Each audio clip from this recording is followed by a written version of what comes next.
C'est lui, Sozin, qui a commencé à chasser les dragons pour la gloire.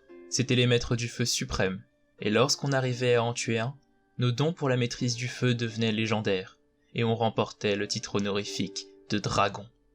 Le dernier grand dragon a été tué bien avant ma naissance, par mon oncle, Zuko Aang, sur les ruines de la cité des guerriers du soleil. Plus loin dans l'épisode, Zuko découvrira que les dragons Ran et Sho sont bel et bien en vie. Hiro, son oncle, bien des années avant sa naissance, les avait effectivement rencontrés.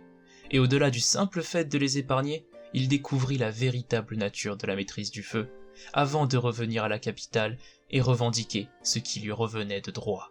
Le titre de Grand Dragon de l'Ouest, et cela sans même verser une seule goutte de sang.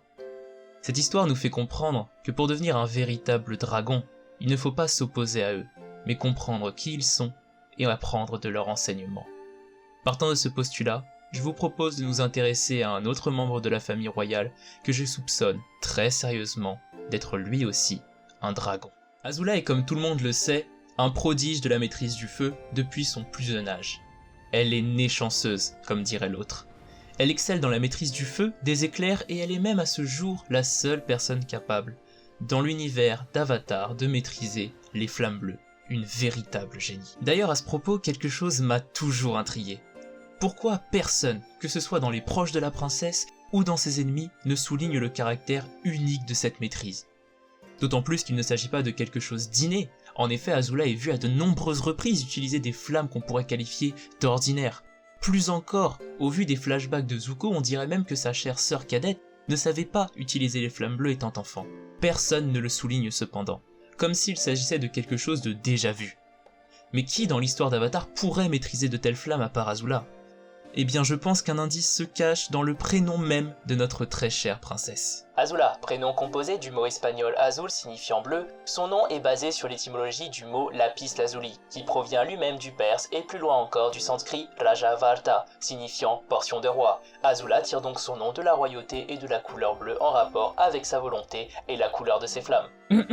Cependant, comme l'a dit Ozai, Azula fut nommé en l'hommage de son illustre grand-père Azulon, dont on sait de lui qu'il était un maître du feu talentueux et un grand stratège, lui aussi caractérisé par la couleur bleue.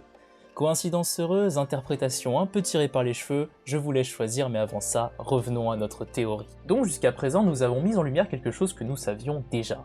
Azula utilise les flammes bleues de son plein gré. C'est donc quelque chose qu'elle a appris au cours de sa vie. Et vous l'avez sûrement compris, je pense que ces flammes bleues lui proviennent de l'enseignement des dragons.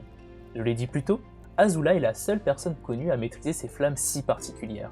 Mais que Zuko et Aang en soient témoins, elle n'est pas la seule créature vivante capable d'un tel exploit.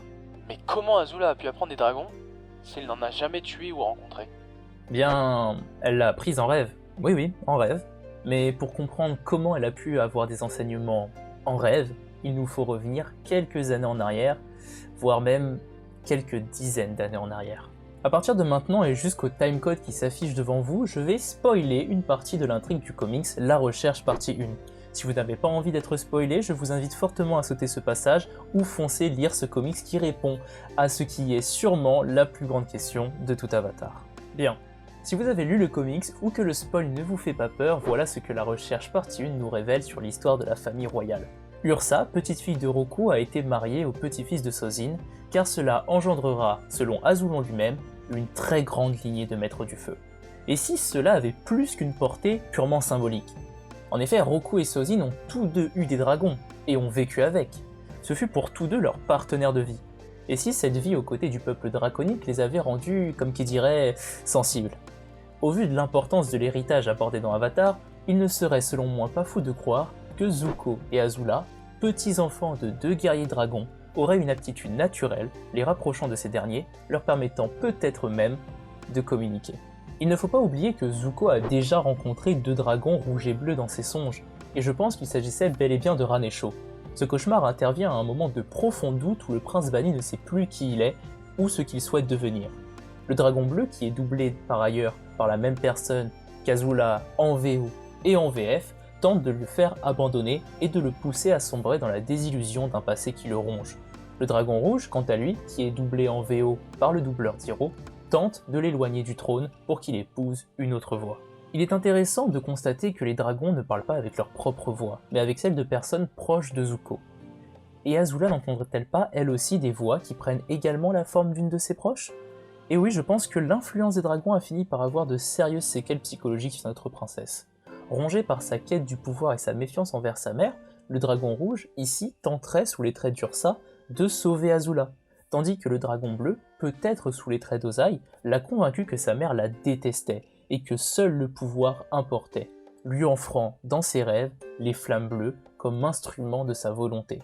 Au moment où Azula dit sur le sable de l'île de Braise « Ma propre mère pensait que j'étais un monstre cruel. » L'image est centrée sur les braises comme pour symboliser l'origine du foyer, l'origine du feu, et une lumière apparaît illuminant le visage d'Azula, faisant scintiller ses yeux. Ursa ne voyait peut-être pas un monstre dans sa fille, mais une rage dévorante d'ambition.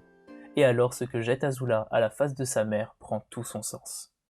Qu'est-ce que je pouvais faire d'autre? La confiance c'est bon pour les idiots, la peur est le seul moyen fiable. Même toi, tu as peur de moi. Pour conclure, on ne peut que remarquer que le déclin d'Azula commence après que Zuko ait rencontré les grands maîtres dragons.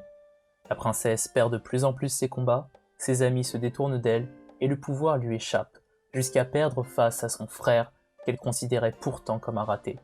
Comme si la force du dragon l'avait quittée, comme si les derniers grands maîtres avaient choisi un nouvel héritier.